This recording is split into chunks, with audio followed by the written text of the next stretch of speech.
The Iran war intensifies India's strategic challenge. And next, the national security cannot be outsourced. And next, how the war in Iran threatens to spill over. And next, why algorithmic sovereignty should be India's top priority. So கம்பைண்டாக சொல்லணும்னா West Asian கிரைசிஸை பற்றி எல்லா ஆர்டிக்கலும் டீட்டெயிலாக analyse பண்ணியிருக்கு. ஆக்சுவலாக பார்த்தோன்னா இந்த articles பார்க்கும்போது தான் நிறைய இருக்கிற மாதிரிலாம் தெரியும். பட் கண்டிப்பாக அந்த ஆர்டிகல் இருக்கிற பாயிண்ட் ஆஃப் வியூஸ் ஃபேக்டை விட்டுருங்க, அது ரொம்ப ரொம்ப கம்மி. பாயிண்ட் ஆஃப் வியூ சொல்கிறேன், பெர்ஸ்பெக்டிவ்ஸ் உங்களுக்கு பாதிக்கு பாதி வந்து சோஷியல் மீடியாவில் ரீச் ஆயிருக்கும். ஸோ ஒன்ஸ் செகண்ட் அதே சொல்லி உங்களுக்கு போர் அடிக்க விரும்பல. இந்த ஆர்டிகளோட கோர் இம்பார்ட்டன்ட் ஐடியா என்ன, இந்த பெர்ஸ்பெக்டிவ் மைண்டில் வச்சுங்க. ஸோ நெக்ஸ்ட் 1 month 2 months இந்த பெர்ஸ்பெக்டிவ்ஸ் அந்த வாரம் என்ன கொஞ்சம் டீட்டெயிலாக பார்க்கறதுக்கு யூஸ்ஃபுல்லாக இருக்கும். ஸோ ஸ்டார்ட் பண்ணலாமா?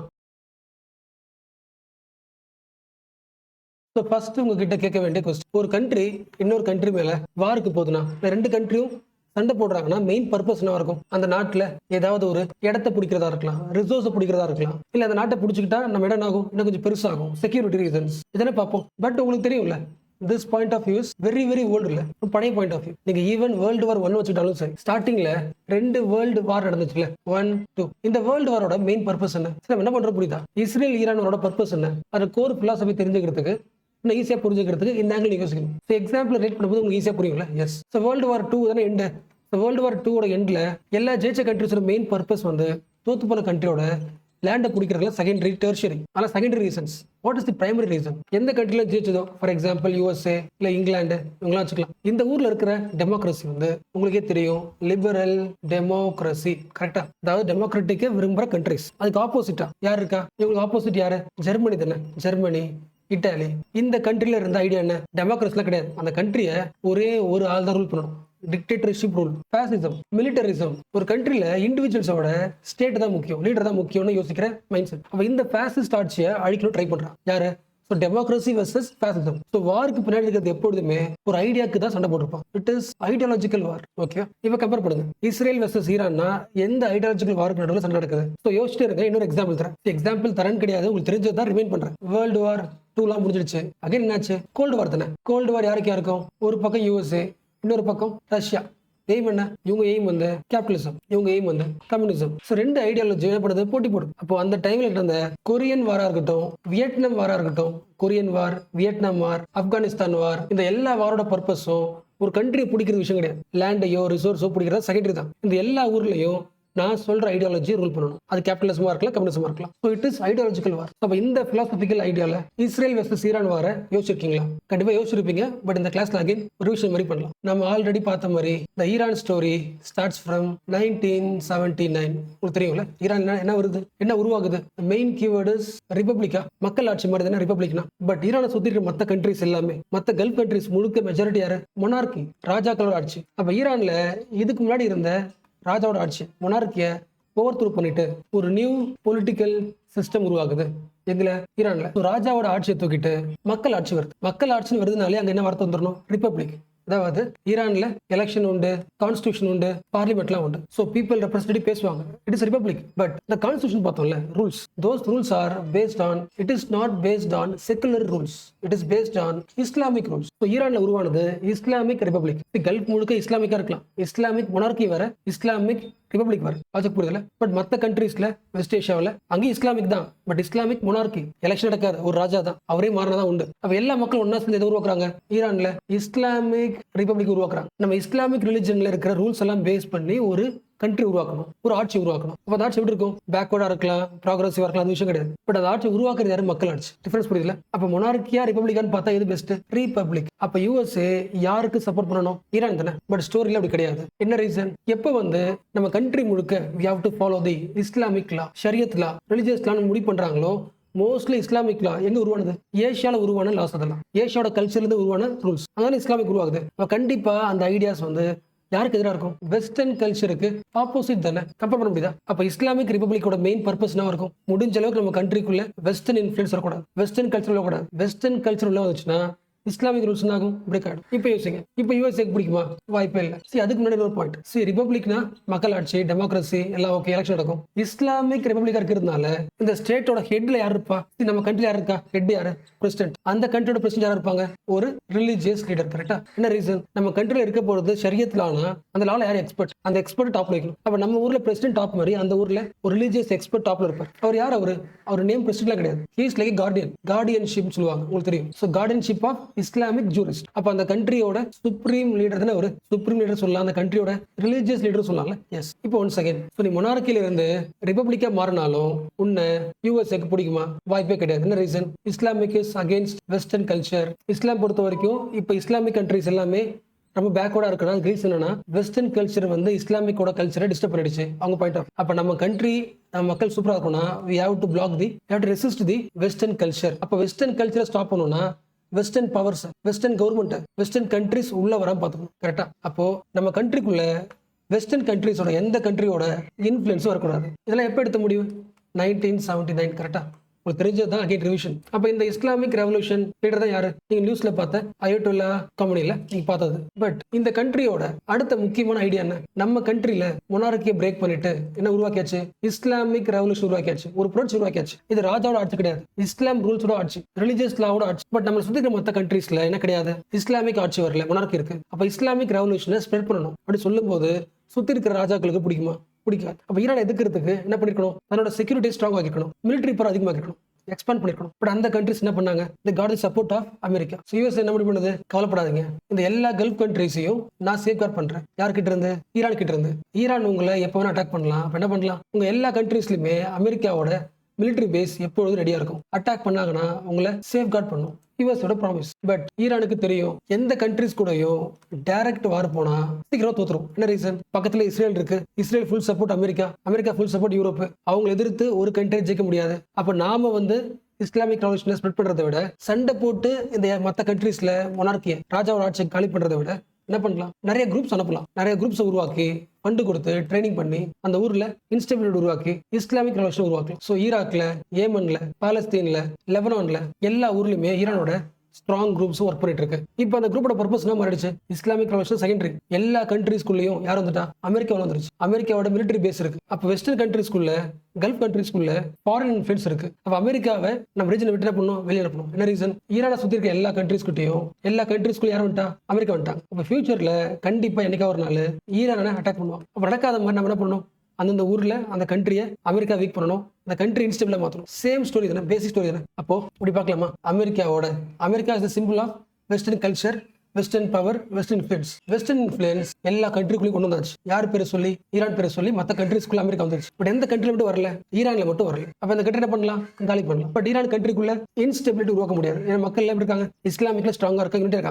என்ன பண்ணலாம்? தலைவரை காலி பண்ணிட்டு நமக்கு பிடிச்ச அடிச்சு கொண்டு வரலாம். So what is the ideological war? Western power versus Islamic republic. Iran கிட்ட மிசைல்ஸ் இருக்கு, எப்ப வேணா இஸ்ரேல் அட்டாக் பண்ணும். ஈரான் கிட்ட நியூக்ளியர் வெப்பன்ஸ் இருக்கு, ஈரான் வந்து ரெடியா இருக்கு அட்டாக் பண்றதுக்கு. அப்ப இந்த காரணங்களுக்காக ஈரான் அட்டாக் பண்ணலாம் அப்படிலாம் கிடையாது. So what is the main aim of war? ஈரானோட நியூக்ளியர் வெப்பனை ஸ்டாப் பண்றது கிடையாது, மிசைல்ஸ் அடிக்கிறது கிடையாது, இல்ல அங்க இருக்கிற மக்களை விடுதலையாக்கி டெமோக்ரஸி உருவாக்குறது, இல்ல கேர்ள்ஸை வந்து இஸ்லாமிக் ரூல்ஸ்ல இருந்து வெளியே கொண்டு வரது, அதெல்லாம் கிடையாது. The war is the Gulf கண்ட்ரீஸ்ல வெஸ்டர்ன் பவரை உள்ள ஃபுல்லா கொண்டு வரணும். இந்த ஈரான்ல மட்டும்தான் இப்போதைக்கு இஸ்லாமிக் ரெவல்யூஷனரி ஸ்டேட் இருக்கு. இந்த ஸ்டேட்டை நார்மல் ஸ்டேட்டை மாத்தி விட்டுறணும். அப்ப ஐடியா மாத்த ட்ரை பண்றத தவிர மற்றபடி இந்த ஆயில் பிடிக்கிறதுலாம் செகண்டரி தான். லாஜிக் புரியுதுல?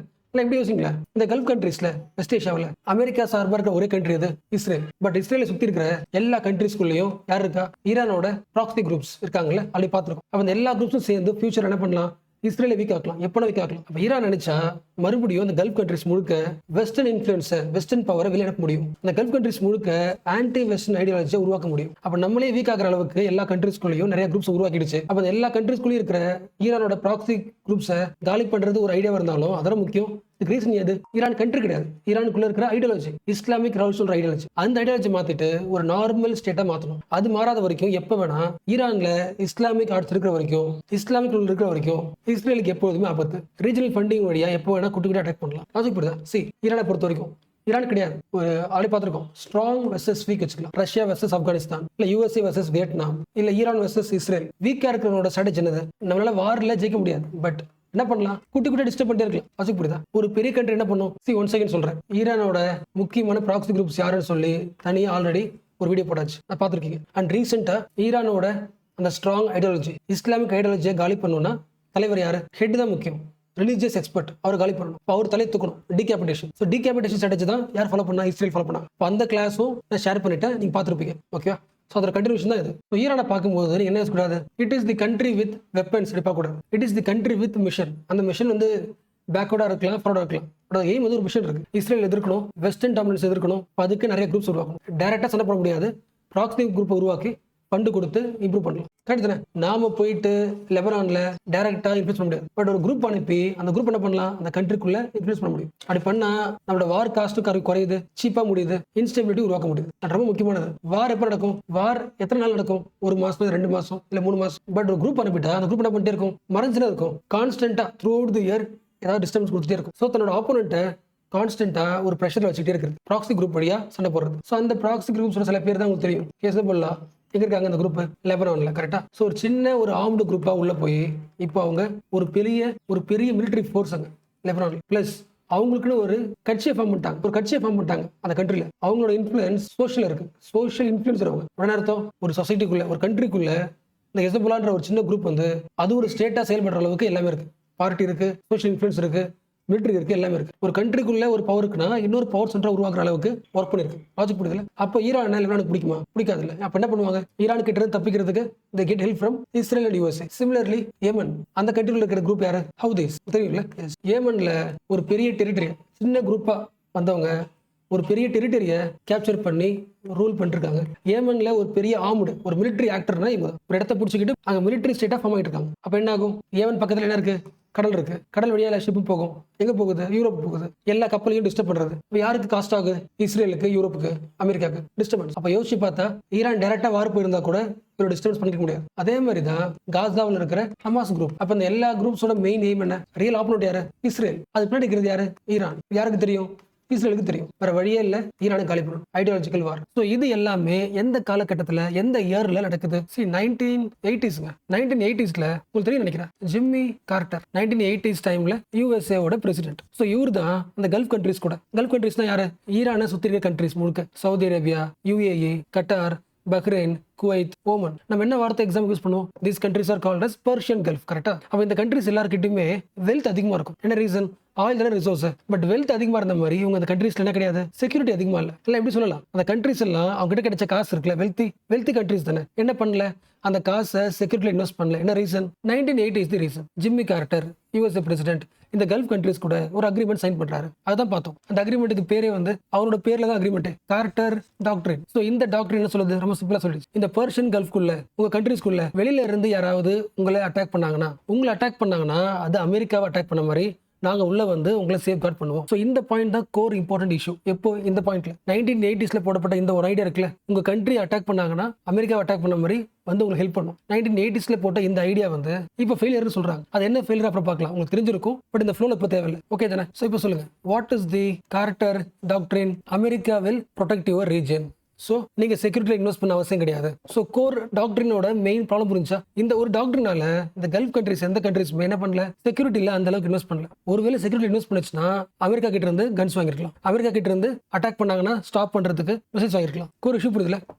உங்க கண்ட்ரிக்கு நீங்க எதை வேணா அவுட் சோர்சிங் பண்ணலாம், ஒரு பொருள் வேணா வாங்கிக்கலாம். பட் எந்த கண்ட்ரி தன்னோட செக்யூரிட்டியை அவுட் சோர்சிங் பண்ணதோ அது பயங்கரமான ப்ராப்ளத்தை சந்திக்க போகுது. நம்ம கண்ட்ரியோட செக்யூரிட்டி நம்ம கையில் இருக்கணும். இன்னொரு கண்ட்ரி தான் வந்து காப்பாத்தோம்னா அது ஏதோ ஒரு காலத்துல நமக்கு டிஸ்டர்ப் ஆகும். அது இப்ப நடந்திருக்குல்ல. எஸ். அப்ப இந்த பாயிண்ட் யாருக்கும் செக்மேட் தான், இந்தியாவுக்கும் செக்மேட் தான். ரஷ்யா கிட்ட இருந்து, USA கிட்ட இருந்து இன்னும் என்ன பண்றோம், செக்யூரிட்டியை வாங்கிட்டு இருக்கோம், ஆயுதங்கள் வாங்கிட்டு இருக்கோம். அப்ப நம்மளோட ஆர்ம்ஸ்க்கான டிபெண்டன்சி நம்ம கிட்ட இல்லாம வெளிநாட்டுல இருக்கு. அப்ப இந்த இஸ்ரேல் ஈரான் வரல இந்த அண்டர்ஸ்டாண்டிங் நம்ம வந்துடணும். இந்தியா ரொம்ப சீக்கிரமாவே தன்னோட செக்யூரிட்டியை அவுட் சோர்சிங் பண்றதை ஸ்டாப் பண்ணணும். இது அப்புறம் பார்க்கலாம், ஜஸ்ட் பெர்ஸ்பெக்டிவ்ஸ். ஸோ 1980sல போட்ட அக்ரிமெண்ட் தான் கொஞ்சம் கொஞ்சமா எல்லா கண்ட்ரியும் உள்ள ஆட் பண்ணி, Qatar, Bahrain, UAE, Saudi Arabia, Jordan, Iraq, Syria, Oman, இவங்க எல்லாரும் இந்த எல்லா கண்ட்ரிஸையும் ஒரு குண்டு உள்ள வந்துச்சுன்னா இந்த கண்ட்ரி மேல யார் சேஃப்கார்ட் பண்ணுவா, அமெரிக்கா வந்து சேஃப்கார்ட் பண்ணும். புரிஞ்சுல? சோ யாருடைய அம்பரலா, அமெரிக்காவுடைய அம்பரலா will help you. So gulf countries மேல ஒரு செக்யூரிட்டி அம்பரலா இருக்கு.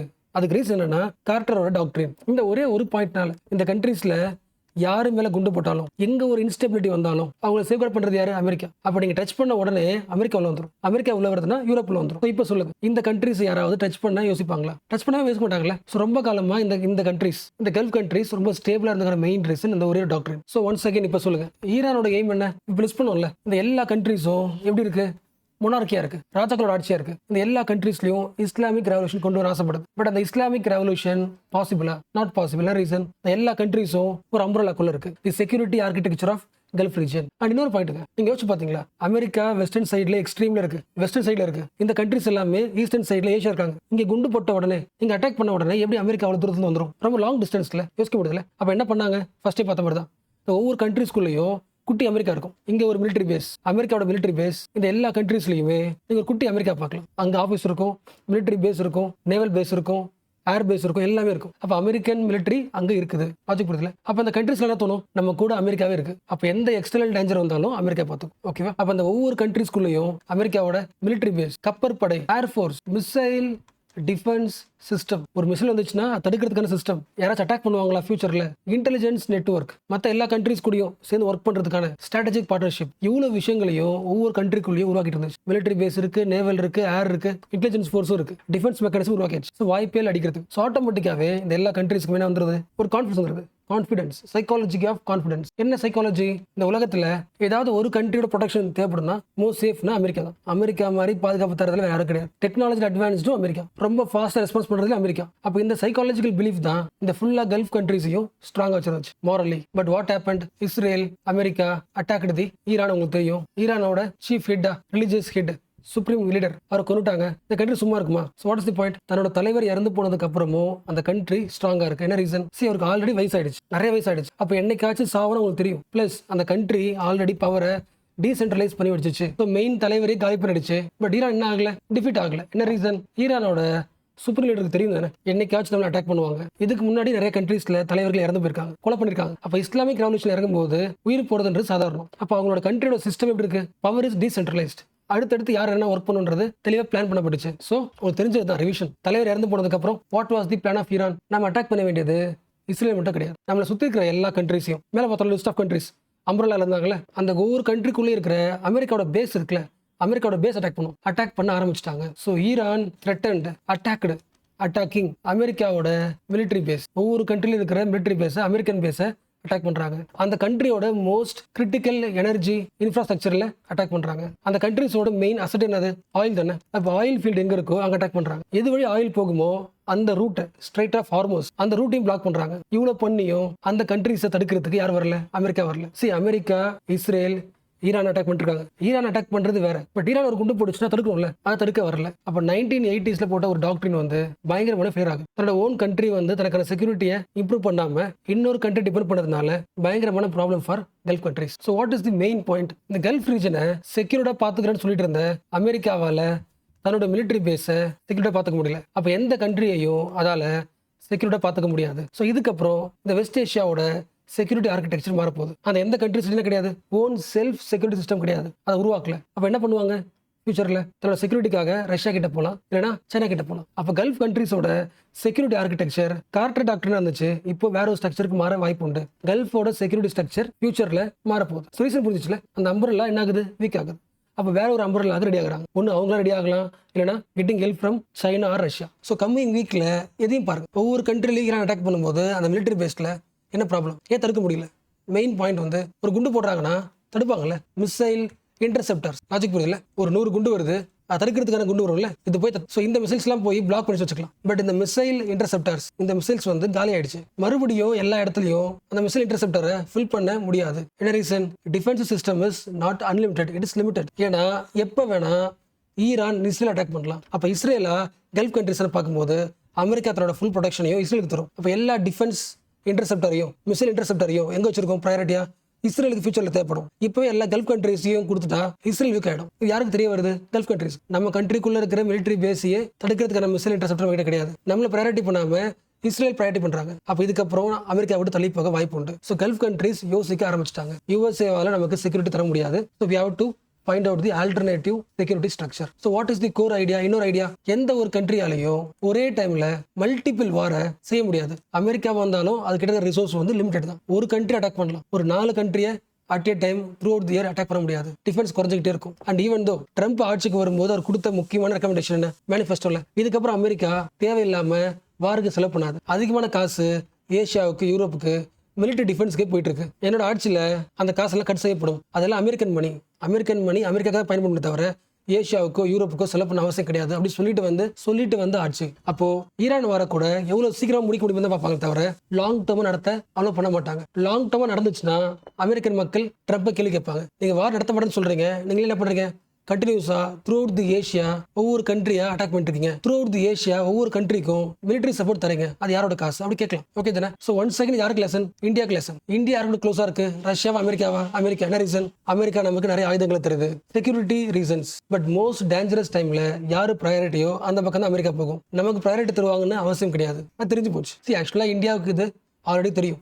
1999 நமக்கு ஒரு எக்ஸ்பீரியன்ஸ் இருக்கு, நான் இருக்குல்ல, கார்கில் வார்ல 1990s we are the top importers of arms. But war time நமக்கு ரொம்ப ஷார்டேஜ், கிரிட்டிக்கல் ஷார்டேஜ் நிறைய கிடைக்கல. அப்ப என்ன பண்றோம், வார் முடிஞ்சதுக்கு அப்புறம் கார்கில் ரிவ்யூ கமிட்டி. சோ அந்த கமிட்டி சிம்பிளா சொல்லிடுச்சு, இந்தியாவோட செல்ஃப் ரிலையன்ஸை இம்ப்ரூவ் பண்ணணும், மிலிட்டரியில நாமளே ஆயுதங்களை உருவாக்க ட்ரை பண்ணணும். அதோட ரிசல்ட் தான் 2014 ஆத்ம நிர்பர் பாரத், நமக்கான ஆயுதங்களை நாமளே ப்ரொடியூஸ் பண்ணணும், self Reliance India in military. அதோட ஒரு டேட்டா தான், ஒரு சக்சஸ் தான் இந்த பாயிண்ட். லாஸ்ட் இயர்ல இந்தியா அது உற்பத்தி பண்ணி அது ப்ரொடியூஸ் பண்ணி 23,000 கோடிக்கு நம்ம ஆயுதங்களை இன்னொரு கண்ட்ரிக்கு வித்திருக்கோம், எக்ஸ்போர்ட் பண்ணிருக்கோம். இம்போர்ட் பண்ண கண்ட்ரி ப்ரொடியூசரா மாறி இப்போ 20,000 கோடிக்கு ஆர்ம்ஸ் நாம எக்ஸ்போர்ட் பண்றோம். அதனாலதான் பிரம்மோஸ், தேஜாஸ் இதுல அடிக்கடி கேட்கறாங்கன்னா எக்ஸாம்ல ரீசன் தான் ஆத்ம Nirbhar Bharat. So once again இப்போ கல்ஃப் ரீஜன் வாங்க. இந்த கல்ஃப் ரீஜன்ல இப்போ கொலாப்ஸ் ஆனது வந்து வெறும் டிஃபென்ஸ் சிஸ்டம் கிடையாது, கல்ஃப் ரீஜனோட ரீஜனல் ஆர்டரே கொலாப்ஸ் ஆயிடுச்சு. இதுக்கு முன்னாடி இருந்த யூஎஸ் உருவாக்குற ரீஜனல் ஆர்டர் இதுக்கப்புறம் இருக்காது, ஒரு நியூ ஆர்டருக்கு அது டிரான்ஸ்ஃபார்ம் ஆகும். ஸோ ஓகேவா? ஸோ ஒன்ஸ் அகேன் ஒரு குட்டி ரிவிஷன் பண்ணலாமா?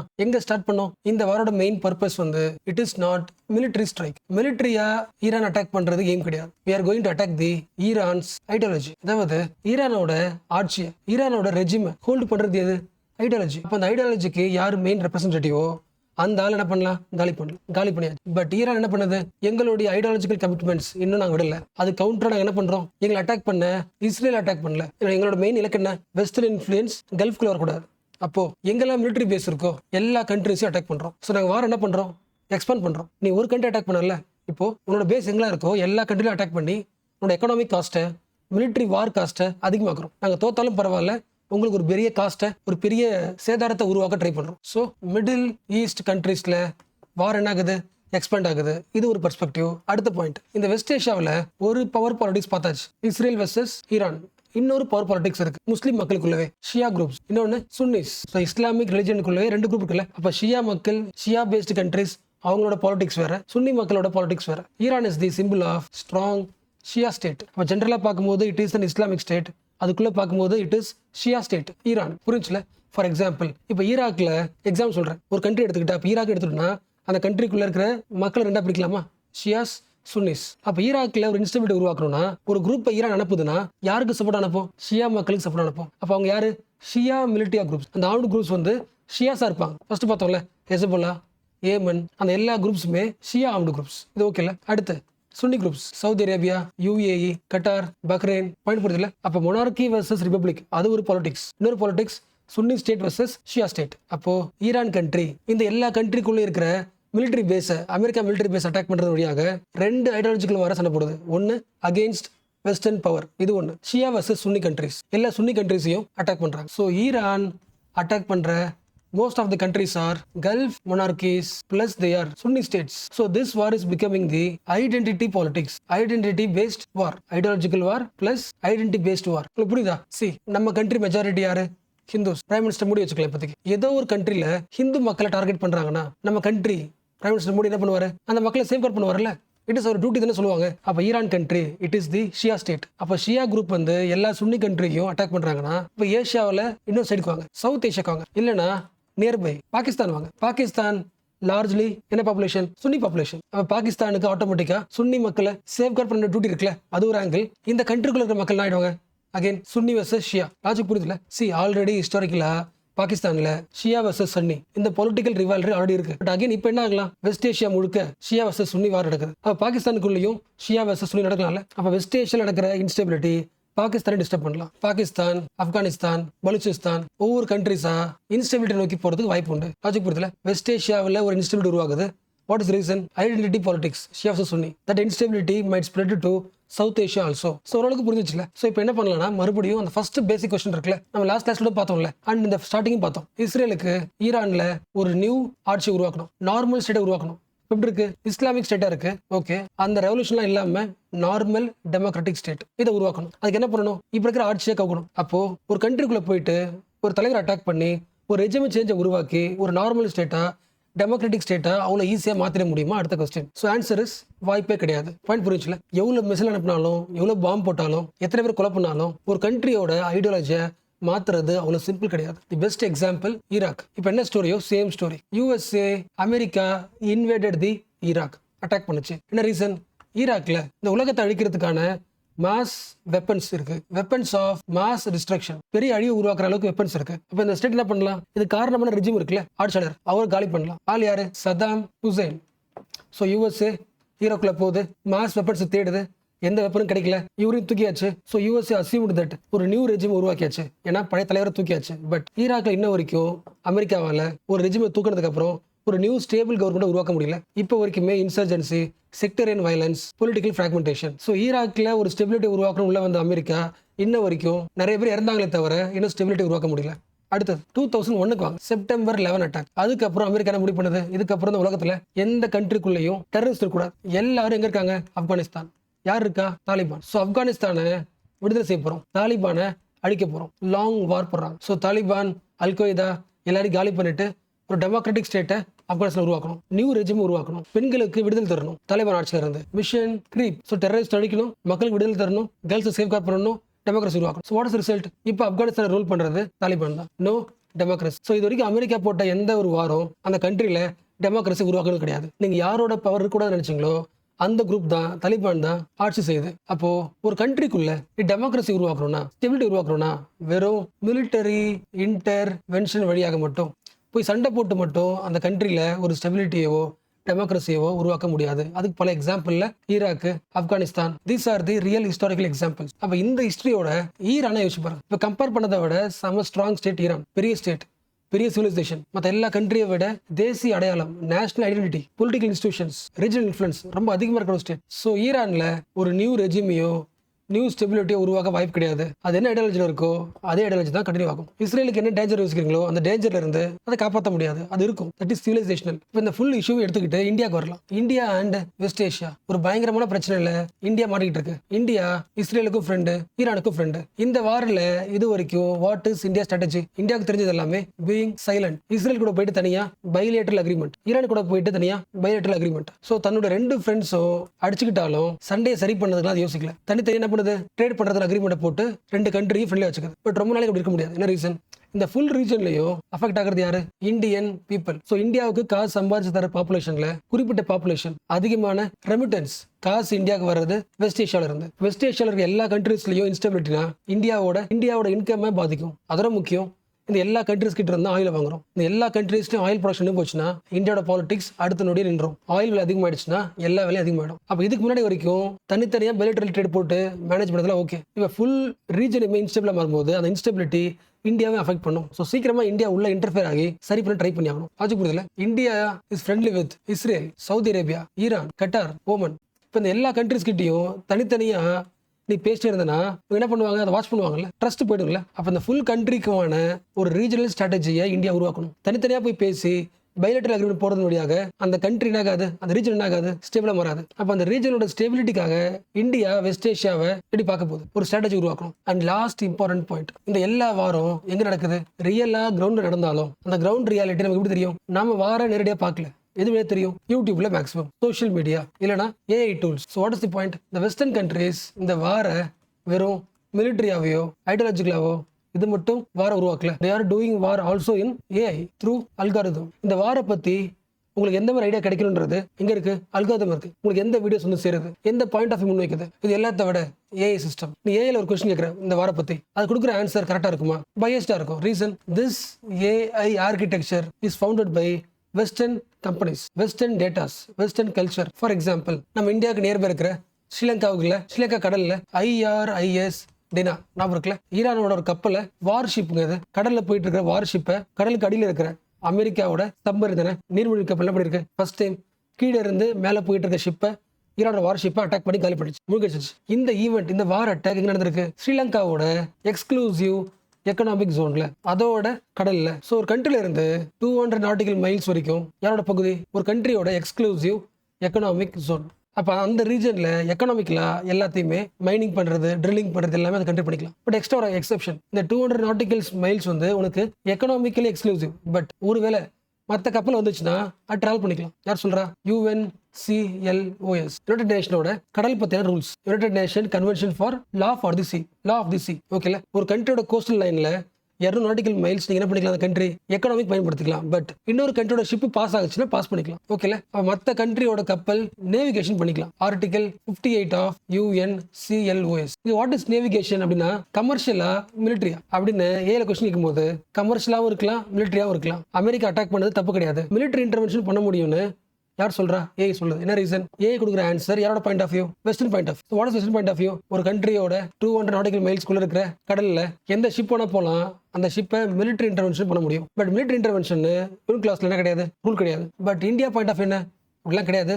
ஒரு கண்ட்ரி இருக்குன்னா அந்த மைல்ஸ்குள்ள ஒரு கப்பல் வந்து போய்க்கலாம். But military intervention is wrong. அப்ப அந்த பாயிண்ட் ஆஃப் வியூவை ஏன் என்ன பண்ணல, ரிஃப்ளெக்ட் பண்ணல. அப்ப மோஸ்ட் ஆஃப் தி ரியாலிட்டி, இந்த காலத்துல ரியாலிட்டி மீன்ஸ் ரியாலிட்டி தெரிஞ்சிற டூல்ஸ் எது? Social media and AI. அப்ப ஏஐ பயஸ்டா இருக்கும்போது ஒரு வார பத்தின இன்ஃபர்மேஷன், கண்ட்ரி பத்தின இன்ஃபர்மேஷன் எல்லாமே எப்படி இருக்கும்?